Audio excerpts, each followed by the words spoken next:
Stalin sir, இந்த தேர்தலுக்கு அப்புறம் நீங்க தோத்ததுக்கு அப்புறம் எப்படிலாம் ஃபீல் பண்ண போறீங்கன்னு கொஞ்சம் சொல்லவா? ஏன்டா இந்த விஜய பாடாப்படுத்தணும்? ஏன்டா இந்த விஜய வேதனைப்படுத்தணும்? ஏன்டா இந்த விஜய்க்கு எதிராக சதி செஞ்சோம்?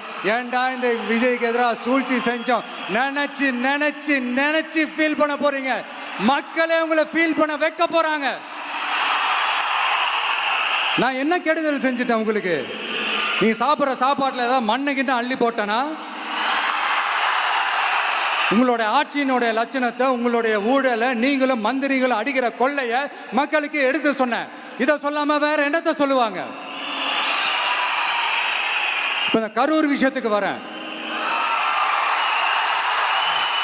கரூர்ல என்ன நடந்ததுன்னு அந்த கரூர் மக்களை கேட்டாலே புட்டு புட்டு புட்டு வைப்பாங்க. ஏன் மேல பழியை தூக்கி போடுறீங்க? என்னமோ நாங்கள் அரசியலே பண்ண மாட்டோம், இந்த விஷயத்துலலாம் நாங்கள் அரசியலே பண்ண மாட்டோம் வீடியோ போட்டுவிட்டு போய் சட்டசபையில் உட்காந்துக்கிட்டு ஏன் மேலே பழியை தூக்கி போடுறீங்க? லேட்டாக வந்துட்டாருன்னு போலீஸ் கொடுத்த டைம்ல நாங்க இருந்தேன். நாமக்கல்ல இருந்து கரூர் வர வழியில இருந்த மக்கள் எல்லாரையும் நான் என்ன அம்போன்னு விட்டுட்டு வர சொல்றீங்களா? நாமக்கல்ல இருந்து கரூருக்கு நான் எப்படி வந்தேன், எவ்வளவு நேரத்துல வந்தேன், உலகமே லைவ்ல பார்த்துக்கிட்டு இருந்தது.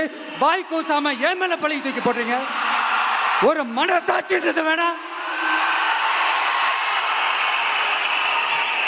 சரி, நீங்க தான் எதுவுமே பண்ணல சார். அப்புறம் ஏன் சார் 20 வருஷமா கரூர்ல மட்டுமே, கரூர் பகுதியில் மட்டுமே போட்டி போட்ட உங்களுடைய ஒரு அடிமைய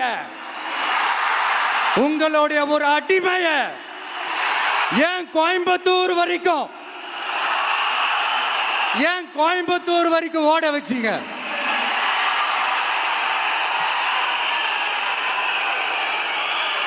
அதனால மக்களே, அத்தனை வழிகளையும் தாங்கிக்கிட்டு உங்களுக்காக நீதி கேட்க வந்த இந்த விஜய், இப்போ நான் உங்ககிட்ட நீதி கேட்கிறேன். நீங்க தயவு செஞ்சு எனக்கு நீதி வழங்கணும். எப்படி வழங்கணும்?